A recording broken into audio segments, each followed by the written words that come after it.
নমস্কার। কবি সুকুমার রায়ের লেখা শব্দকল্প দ্রুম। ঠাস ঠাস দ্রুম দ্রাম, শুনে লাগে খটকা। ফুল ফোটে তাই বল, আমি ভাবি পটকা।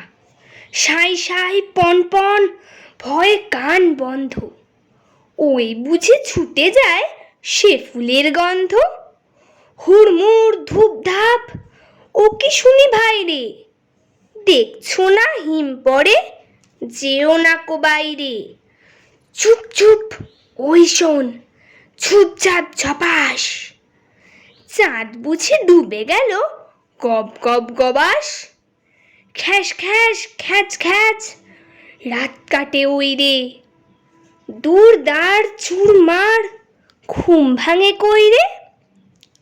ঘর ঘর ভন ভন, ঘোরে কত চিন্তা, কত মন নাচে শোন, ধেই ধেই ধিনতা।